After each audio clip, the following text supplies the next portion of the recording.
नमस्कार दोस्तों, आज आप लोगों के बीच में एक नए स्टॉक के साथ हैं सिंजन इंटरनेशनल। बहुत ही इंटरेस्टिंग कंपनी है, इंटरेस्टिंग बिज़नेस है, एक अच्छा सेगमेंट है और ये अच्छा कर रही है और इसके बारे में थोड़ा ओवरव्यू लेंगे, थोड़ा इसका बिज़नेस मॉडल डिस्कस करेंगे, इसका चार्ट देखेंगे, फिर डिसाइड करेंगे कि इसमें करना क्या है, क्या नहीं करना है। तो चलिए शुरू करते हैं। देखिए ये सिंजन इंटरनेशनल 1994 के आसपास ये एस्टेब्लिश हुई थी। तकरीबन 26-27 साल हम बोल सकते हैं एस्टेब्लिश हुए हो चुका है इसको। एस्टेब्लिश हुई थी और ये actually leading contract research and manufacturing firm बोल सकते हैं, यानी टोटल यदि इसको शॉर्ट फॉर्म में बोला जाए तो क्रैम्प का जो बिजनेस होता है, इसको बोलते हैं contract research and manufacturing business, उसमें डील करती है। लगभग बोल देखा जाए तो मुझे नहीं लगता कि इस लेवल की कोई कंपनी इस सेगमेंट में इतने बड़े लेवल पे काम करती है।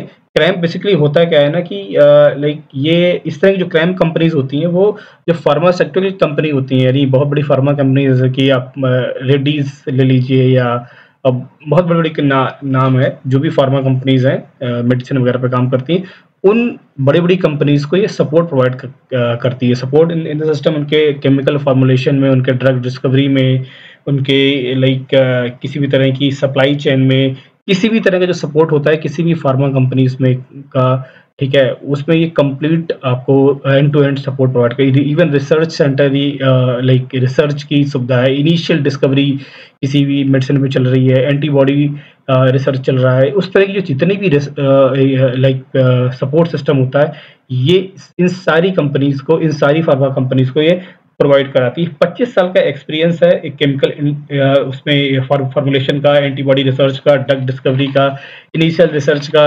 लाइक इसका 400 से ज़्यादा हाईली स्किल्ड पीएचडी स्कॉलर्स ये इसके इसके पास हैं। करीबन 4,500 की वर्क स्ट्रेंथ है जो इसके बहुत लाइक 1000 एकड़ कब्जा जितना भी कार्ड मुझे ये एग्जैक्ट एरिया नहीं है, कितने बहुत बड़े एक एरिया प्लांट में इसके काम कर रहे हैं। और इसकी कंपनी जो बेस्ट थिंग है, ये सब चलिए ओवरव्यू, बेस्ट थिंग क्या है? नॉर्मली होता क्या है किसी फार्मा कंपनी के साथ में कि भाई उसका कोई ड्रग कैंसिल हो गया है, कुछ हो गया, यूएस एफडीए का लाइसेंस का इशू हो गया या इंडियन गवर्नमेंट का इशू हो गया, तो वो कंपनी किसी एक दो ड्रग की वजह से ही हिट कर जाती है, उसका स्टॉक करेक्शन में चला जाता है। बट ये जो कंपनी है ना, ये अलग सेगमेंट में ही काम कर रही है। किसी एक इसका कोई ड्रग नहीं है, बट ये मल्टीपल फार्मा कंपनीज को सर्विस कर रही थी। एक डाउन भी होती है तो उसके पास बहुत सारे क्लाइंट है, तकरीबन 300 के आसपास इसके क्लाइंट है। 10 से 20 जो बड़ी बड़ी फार्मा कंपनीज है वर्ल्ड वाइड, उनको ये सर्विस मेन सर्विस प्रोवाइडर है उनका। तो इसको कोई फर्क नहीं पड़ने वाला कौन सी कंपनी ऊपर जाए नीचे जाए, इसका बिजनेस बहुत सही सेट है। और एक रिसर्च का देखा जाए जो क्रैम का बिजनेस है, क्रैम मतलब जो मैंने contract of research and manufacturing वाला जो क्रैम का बिजनेस है, ईयर ऑन ईयर तकरीबन 10 से 15% की ग्रोथ से वो इंक्रीज हो रहा है। क्योंकि देखिए कोई भी कंपनी है लाइक जो इस तरह के लाइक डेविस लैब हो चाहे जो भी हो, इस तरह के सेक्टर में काम करती है ना, उनके लिए लेबोरेटरी सिस्टम या रिसर्च सेंटर सेटअप करना इस बहुत ही एक्सपेंसिव बिजनेस होता है, बहुत बड़ा इंफ्रा कॉस्ट अटैच होती है। तो वो तुरंत उसमें घुसना नहीं चाहते, वो इनिशियल चाहते हैं कि पहले टेस्ट एक प्रोडक्ट मार्केट में आ जाए, वो उसको हम टेस्ट कर लें कि कैसा रिएक्ट और कोई भी पब्लिक कैसे रिएक्ट कर रही है, क्या उसके प्रो कॉन्स है। यदि वो सही हो जाता है, चल जाता है, या एक उसकी डिमांड क्रिएट हो जाती है, तो फिर हम उसके ऊपर एक नया कुछ इन्वेस्टमेंट करें rather देन एक सेटअप कर दें और फिर हम उसमें कुछ ना पड़े। तो इस तरह की चीज़ों से हमको किसी भी कंपनीज़ को ये सेव करता है, क्योंकि इसका काम ही यही है। इसके पास बड़े-बड़े रिसर्च सेंटर इसने बना के रखे हुए हैं, यदि आपको चाहिए you can use it as हम बोल सकते हैं कि सॉफ्ट एक सर्विस होती है, जैसे आईटी इंडस्ट्री में बोला जाता है SaaS, software as a service. तो आप इसके प्लेटफ़ॉर्म एज़ सर्विस इस तरह की आप पे एज़ यूज़ वाले की उसमें यूज़ कर सकते हो। तो ये एक इकलौता बहुत बड़ा प्लेयर है इस एरिया का। यदि हम मार्केट शेयर की बात करें तो तकरीबन 70% इसका जो प्रॉफिट है, जो इसका बिजनेस है, वो यूएसए मार्केट से आता है और तकरीबन लाइक 10 से 15% हम बोल सकते हैं इधर उधर के मार्केट से आता है, 20% उसका यूरोप से आता है। तो ये टोटल इसका ओवरव्यू था। सीधे हम चलते हैं सबसे पहले चार्ट्स पे, काइट पे चलते हैं और काइट पे चल के हम ये देखते हैं कि अभी इसका चार्ट अभी क्या कर रहा है। देखिए हम काइट पे ऑलरेडी मैंने स्टॉक्स इंजन को लोड करके रखा हुआ है, आप लोग देख रहे होंगे। मैंने 2 मूविंग एवरेज जो मैं हमेशा लगा के रखता हूँ 50 एंड 100, वो मैंने ऑलरेडी लगाई हुई है।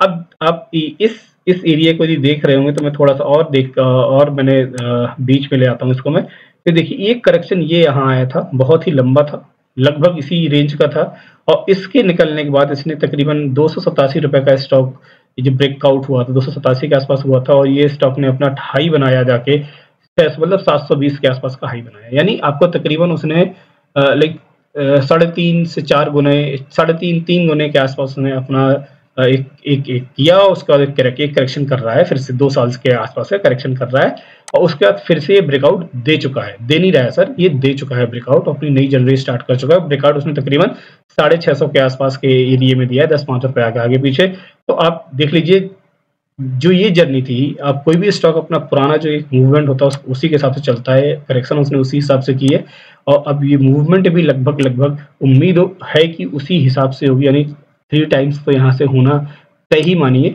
लेकिन वो एक हाइपोथेसिस है। अभी टारगेट जब लास्ट में आएंगे तो टारगेट अभी का जो नियरेस्ट टारगेट है उसको हम डिस्कशन करेंगे। तो ये और चलिए इसको इन डेप्थ यदि हम इस चार्ट को एनालिसिस करने का प्रयास करें, सबसे पहले मैं एक इसमें पैटर्न देखें तो पैटर्न का ड्रॉ हो रहा है। तो एक हमने एक डाउन ट्रेंड के ट्रेंड लाइन खींचने का प्रयास किया हुआ है यदि और एक हम इसमें सपोर्ट लाइन को खींच देते हैं तो आप देख लेंगे कि इसमें क्लियर कट एक बहुत ही प्यारा सा ट्रायंगल बना ट्रायंगल पे इसने ब्रेकआउट दिया और इसके पास बहुत कम या छोटा सा एरिया ही बचा था जिसमें वो ट्रैवल कर सकता था और लेकिन उसने पहले ही ब्रेकआउट दे दिया और निकल गया।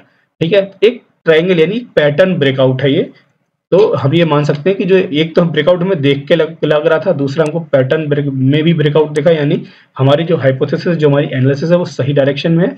फिर हम एक लाइन ड्रॉ करते हैं, हिस्टोरिकल देखते हैं कि रेजिस्टेंस सपोर्ट की ये लाइन देखिए, ये इसका बहुत ही पुराना रेजिस्टेंस भी है और एक सपोर्ट भी इसका रहा है। रेजिस्टेंस काफी बार रहा है लेकिन इस बार इसने इस रेजिस्टेंस को बहुत अच्छे से काटा है विद गुड वॉल्यूम, ये जरूर मेंशन करिए, विद गुड वॉल्यूम। इस तरह के वॉल्यूम रिटेलर्स से नहीं बनते हैं, बड़े इन्वेस्टर स्मार्ट आदमी आता है, स्मार्ट इन्वेस्टर आता है, तब इस तरह के वॉल्यूम आपके जनरेट होते हैं और इस तरह की कैंडल के साथ में आपका ब्रेकआउट होता है। तो ये देखिए एक ये तीसरा सिग्नल आपको ये भी दिख गया कि ये इस स्टॉक ने अपने बहुत ही पुराने रेजिस्टेंस को बहुत ही शानदार तरीके से ब्रेक किया है, बहुत ही अच्छे वॉल्यूम के साथ में।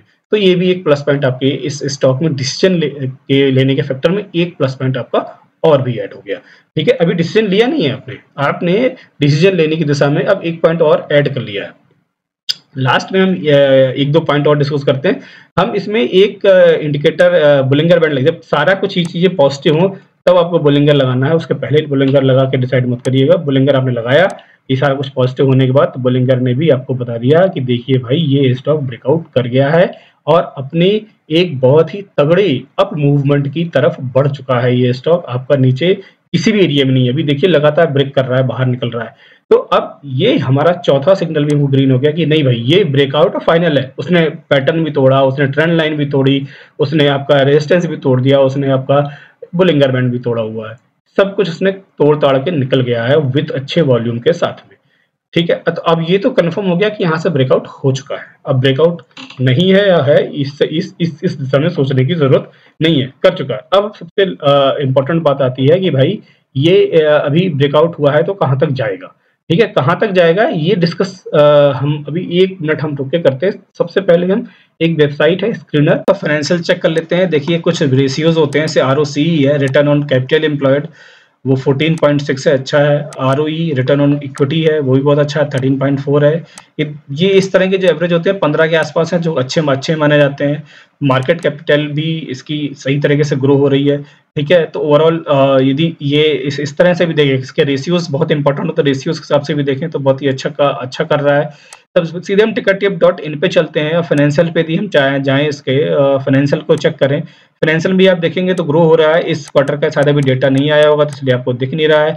ठीक है, ग्रो हो रहा है। नेट इनकम भी आप देखेंगे तो बहुत अच्छी तरह से ग्रो हो रही है, सिग्निफिकेंट तरीके से ग्रो हो रही है। एक अच्छा है, 25 साल पुरानी कंपनी के लिए इस तरह की सिचुएशन होना अच्छी बात है। ठीक है, एक चीज और लास्ट में देख लेते हैं, होल्डिंग्स देख लेते हैं। होल्डिंग्स में हमको चीजें क्लियर होंगी। देखिए होल्डिंग्स ने हमारी सारी एनालिसिस को सर्टिफाई कर दिया है। 13% से 23% का जो जंप है जैसे ही ब्रेकआउट हो रहा है, और स्पेशली दिसंबर 22 में 16% के आसपास था, सितंबर 22 में 16.77 था, उसके पहले जून 22 में देखें तो ये तकरीबन 14.15 था, और वहां से सीधे जंप करके 23 जाना। इसका मतलब ये FIIs जब आते हैं तो बड़े पैसा के लेके आते हैं, बड़ी एनालिसिस के साथ में आते हैं, बड़े रिसोर्स के साथ में आते हैं, वो आ रहे हैं, इसका मतलब उन्हें कुछ दिख रहा है, उन्हें वही दिख रहा है जो हमको भी वो हम लोग को दिखा है, और उनके दिखने से कम हमको ये कंफर्मेशन होगा कि जो हम एनालिसिस कर रहे हैं, हम सही दिशा में जा रहे हैं। यदि वो बड़ा पैसा लेके आ रहे हैं, जिस वजह से वॉल्यूम बन रहा है, यानी हम भी जो देख रहे हैं वो सही डायरेक्शन में देख रहे हैं, तो एक सर्टिफिकेशन मिल रहा है हमको इस तरह के बहुत बहुत तेज जो इंक्रीज हुआ है FIIs का इस स्टॉक में। इस तरह की जो चीजें, यह रेशियो यदि आपके 15 के आसपास है तो अच्छे बोले जाते हैं, दोनों उसी के नियर अबाउट में है, एक अच्छा सिग्नल है कि ये अच्छी जगह पे है। दूसरा, यदि हम टिकर टिप डॉट इन पे चलें और सीधे इसकी फाइनेंशियल्स पे चलें, और फाइनेंशियल्स पे चाहिए देखते हैं कि स्टॉक अभी कितना हेल्दी है, स्टॉक बढ़ेगा। तो इस सारे पॉइंट के एनालिसिस करने के बाद ये लग रहा है ये स्टॉक एक अप मूव में आ चुका है, बहुत तगड़ा मूव देगा, ऑलरेडी देना स्टार्ट भी कर दिया है इसने। ब्रेकआउट के आसपास जिसने लिया होगा उसको मूव मिल भी चुका है 50-60 रुपए का, ठीक है। अब इसका डिस्कस करते हैं, इसका टारगेट जल्दी से। उसके पहले बता देता हूँ, ये पूरी तरह से एजुकेशनल वीडियो है, मुझे जो समझ में आता है थोड़ा बहुत मार्केट के बारे में वो मैं शेयर करता हूँ। इसे केवल और केवल एजुकेशन पर्सपेक्टिव से लीजिए, कोई सलाह या कोई आपको एडवाइस नहीं है। आप अपने हिसाब से इसको सीखिए, पढ़िए और अपने हिसाब से उसकी चीज़ों को डिसाइड करिए। चलिए सबसे पहले इसका टारगेट देखते हैं। टारगेट जो इसका यहाँ से जो मुझको दिख रहा है 1500 के आसपास बहुत ही क्विकली ये टच करेगा, प्लस माइनस 50-60 रुपए 100 रुपए बोल सकते हो, लेकिन ये वही है 1500 का टारगेट मान के चलिए। थोड़ा आगे पीछे हो सकता है विद इन ईयर में, ठीक है, जो पहला दिख रहा है। दूसरा टारगेट ये मान लेते हैं आपको 2000 के आसपास रहेगा, बट वो उसके लिए टाइम लग सकता है, 2 साल भी हो सकते हैं। बट पहला जो टारगेट मुझे दिख रहा है इमीडिएट वाला, ये आपको तकरीबन 1 साल के आसपास में 1-2 महीने आगे पीछे में टच करेगा, बहुत तेज जाएगा वहां तक। वहां जाने के बाद थोड़ा सा ये हो सकता है कि 1-2 महीने 3 महीने आराम करे, बट हाँ लॉन्ग टर्म में टारगेट इसका 2000 के आसपास जरूर मैं बोलूंगा कि हाँ 2 साल के आसपास में वो टारगेट 2000 भी हो सकता है यहाँ से। बट अभी जो अभी सामने दिख रहा है वो 1500 के आसपास है। फिर से क्लियर बोल रहा हूँ, 10-5 रुपया 50 रुपया आगे पीछे हो सकता है, 1-2 महीने आगे पीछे हो सकते हैं, ऐसा कोई हार्ड एंड फास्ट नहीं होता है, ठीक है। थोड़ा और आगे पीछे भी हो सकता है, बट हाँ मोटा मोटा ये टारगेट आपको, और ये ड्यूरेशन जो मुझे समझ में आ रही है अभी के डेटा के हिसाब से वो मैं आप लोग बता रहा हूँ। और हाँ इसको मैंने थोड़ा आजकल इसका एक मैंने कुछ न्यूज़ चैनल्स पे चर्चा चलते देखी, तो मुझे लगा आप लोगों को उससे डिस्कस करना चाहिए, तो मैंने किया। थैंक यू दोस्तों।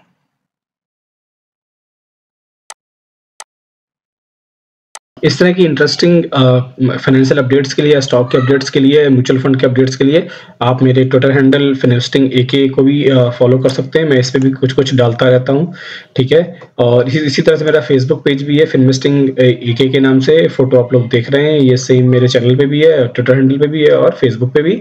इसको भी आप लोग फॉलो कर सकते हैं, इसको भी ट्रैक कर सकते हैं। ये आप लोगों की काफ़ी मदद करेगी चीज़ों को अपडेट जल्दी आप तक।